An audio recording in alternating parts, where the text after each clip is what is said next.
Ça y est, hein, la sortie de Doom The Dark Ages approche à grands pas. C'est pour le 15 mai prochain sur PC, Xbox Series X et PlayStation 5 et inclus dans le Game Pass. Donc vous pouvez le retrouver assez facilement pour pas cher si vous avez un abonnement Game Pass. C'est mon cas. Je vous ferai d'ailleurs un retour sur la chaîne de découverte du début du jeu, comme j'ai l'habitude de faire, dès que le jeu sortira. Donc comptez sur moi. Donc d'ores et déjà, abonnez-vous à la chaîne, activez la petite cloche pour pas manquer la vidéo et lâchez le gros pouce en l'air pour me soutenir. Et donc dans cette vidéo, faut-il l'acheter, ça vaut quoi? On va se pencher un petit peu sur les tests des journalistes, les retours des joueurs, de la presse, etc. Comme j'ai l'habitude de faire. Alors je vous avoue, j'ai pas trouvé beaucoup de critiques, on va dire, de gamers. Voilà, j'attendais Bugland, Le Grand Malandrin, etc. Et ils n'ont pas produit de tests, ou en tout cas d'avis sur le jeu au moment où je tourne cette vidéo. Et j'en ai quand même trouvé un chez Julien Chiez. Maintenant, il a l'habitude de travailler avec d'autres joueurs pour qu'ils puissent leur faire le test de certains jeux. Et c'est le cas ici. Donc on va aller se pencher sur l'avis de Eli. Voilà, un nouveau venu chez Julien Chiez. On va voir un peu ce qu'il a à dire là-dessus. Et puis, on va attendre Jeux vidéo JV1, la nouvelle chaîne, on va dire, YouTube, qui est montée par Le Repère du Gamer, par Le Grand Malandrin, Slap Gaming et Luz, qui sont des vrais joueurs, qui sont indépendants, qui sont pas des journalistes et qui veulent monter leur propre chaîne de jeux vidéo pour, justement, avoir des retours, voilà, peut-être pas plus honnêtes, je sais pas, mais... en tout cas, plus proche des gamers. Donc, on verra. N'hésitez pas à aller voir leur chaîne ou à aller voir voilà, cette chaîne JV1 qui va se monter petit à petit. Donc, on verra, on jugera sur le temps. Mais pour l'instant, voilà, j'ai pas trouvé trop de retours de gamers, mais on va essayer quand même d'aller voir tout ça. La presse, Metacritic et compagnie. Donc, installez-vous confortablement. Doom The Dark Ages, ça vaut quoi? Est-ce qu'il faut l'acheter? Eh bien, on voit ça tout de suite sur la chaîne. C'est parti.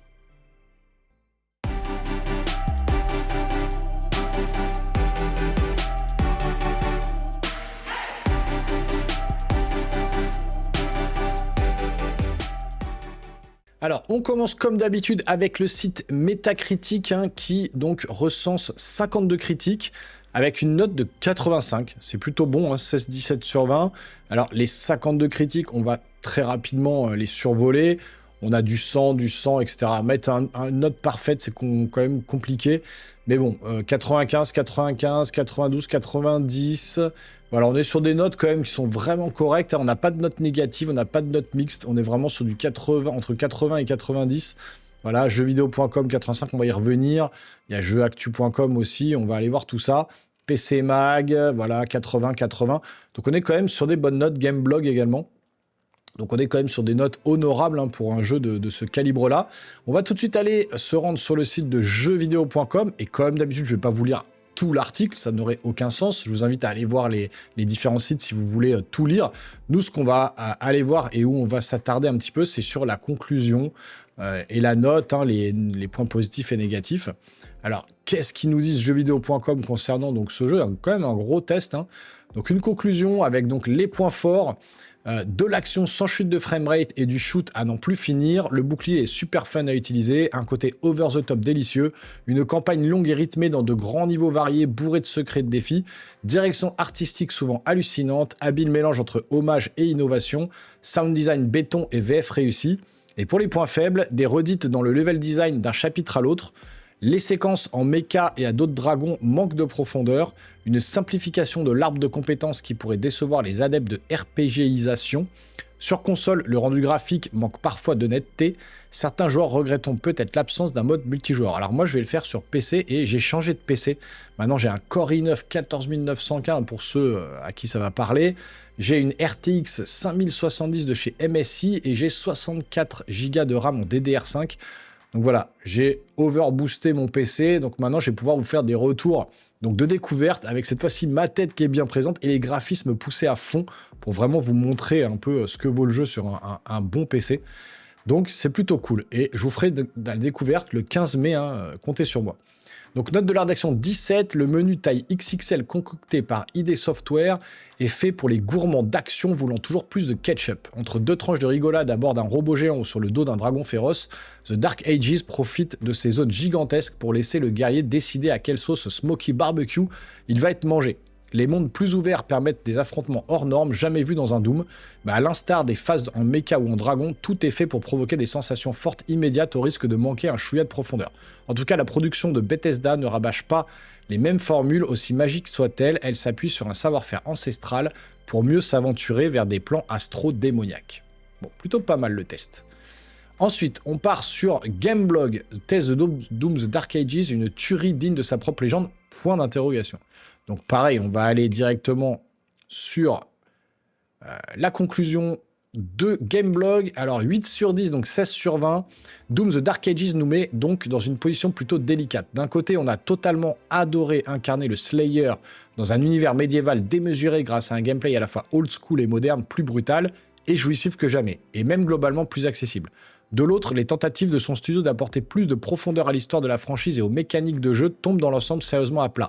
Cela ne nous a pas cependant empêché de prendre un pied monstrueux à éviscérer des armées de démons et une claque graphique et technique toujours aussi magistrale. Donc gameplay mêlant rentre-dedans et old school diablement brutal et jouissif pour les points forts, direction artistique médiévale qui met une magistrale claque, techniquement toujours aussi maîtrisée, bande-son on ne peut plus doomesque qui tabasse, le jeu le plus accessible de la franchise. Point faible, un vrai problème de rythme dans la narration et la mise en scène, phase en mecha et en dragon plutôt décevante, durée de vie de la campagne un peu chiche, 20 heures et pas vraiment de rejouabilité, et quelques petits bugs à déplorer. Bon, vraisemblablement, direction artistique voilà, qui est vraiment bonne et puis techniquement très maîtrisée. On va voir. Donc ensuite, on va aller voir chez Actu Gaming, donc qui nous dit test Doom The Dark Ages, plus sombre, plus brutal mais moins marquant. Donc ils ont plutôt tendance à tous être d'accord là-dessus. On a un 8,5 donc, sur 10, donc 17 sur 20, avec dans les plus une bande-son dans le ton du jeu, mais dans les points faibles moins marquantes, Mick Gordon nous manque.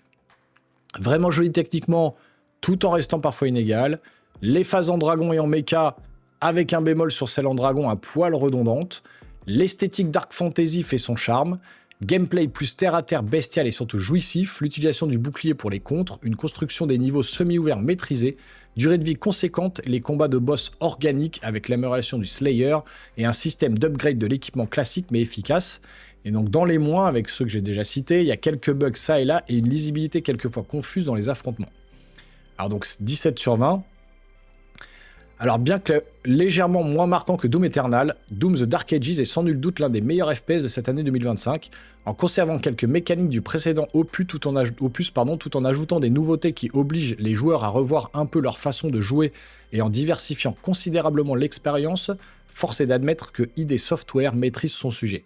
S'il y a quelques couacs graphiques sonores mais aussi de petits cailloux dans la chaussure du gameplay, tout ce qu'entreprend le jeu dans sa progression, ses niveaux un peu plus ouverts ou encore le feeling global, les améliorations du Slayer, est une franche réussite.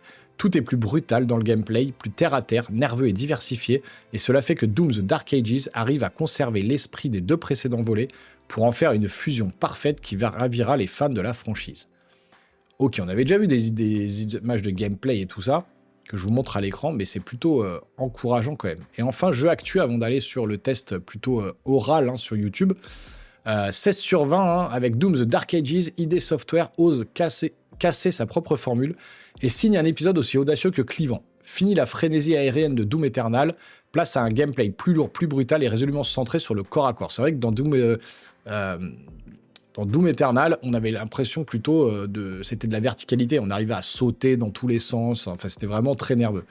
Ce virage porté par le bouclier tronçonneuse et des mécaniques inspirées du jeu d'action tactique, comprendre les Souls-like, apporte un vrai souffle nouveau à la série. Le système de combat complexe mais gratifiant révèle toute sa richesse une fois maîtrisé et offre des affrontements viscéraux intenses et plus stratégiques que jamais.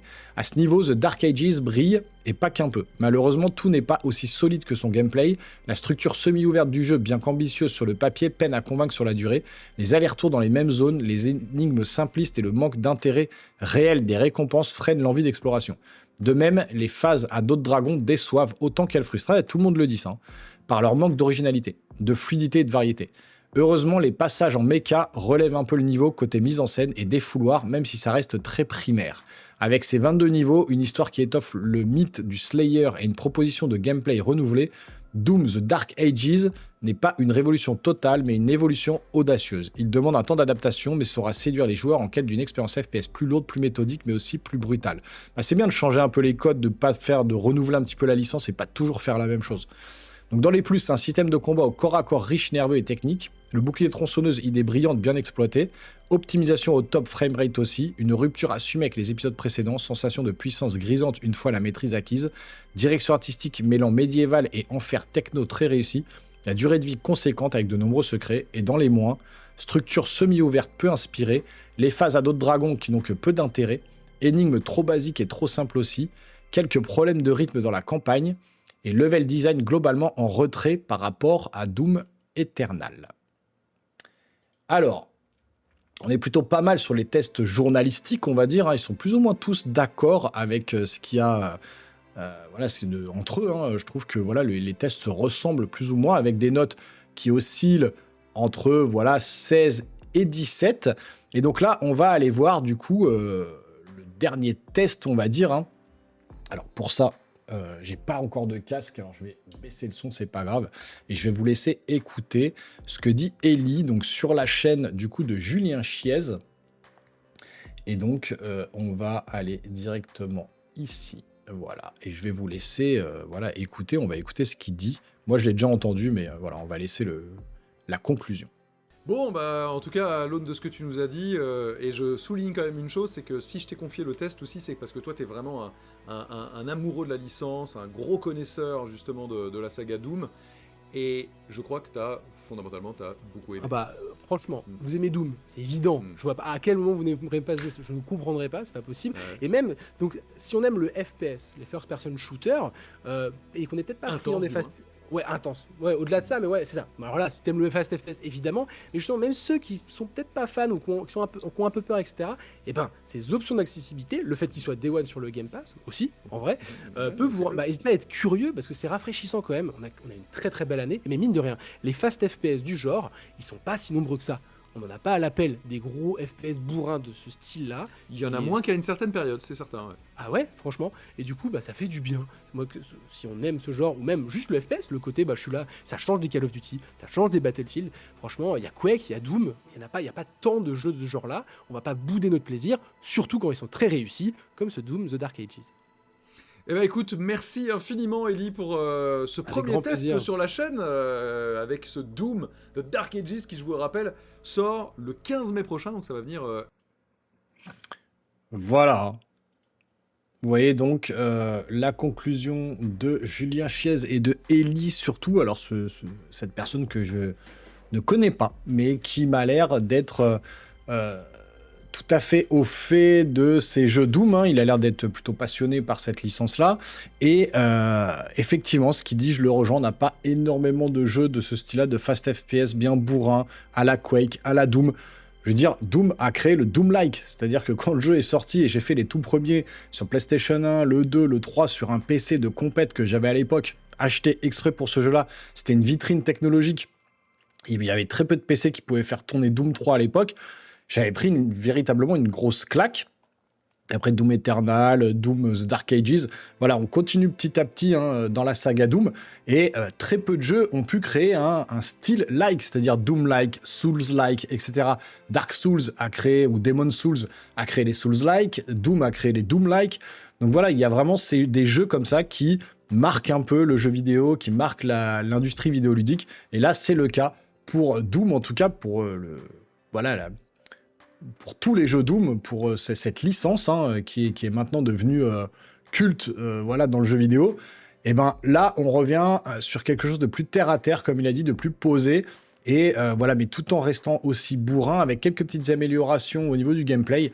Donc moi, ça me donne vraiment envie hein, sur le Game Pass Day One. Je vous ferai bien sûr un retour sur la chaîne, hein, une découverte, comme je vous ai dit, avec mon gros PC là de bourrin aussi qui va bien. Donc j'espère que vous serez au rendez-vous. Alors n'hésitez pas à me dire dans les commentaires, vous, si vous attendez ce Doom The Dark Ages, ou si vous n'êtes pas du tout dans ce style de jeu-là. Et puis si vous voulez me soutenir, vous pouvez vous abonner à la chaîne, activer la petite cloche et lâcher un gros pouce en l'air. Et puis nous les geeks, on se revoit très rapidement sur une prochaine vidéo. Portez-vous bien surtout. Ciao, ciao.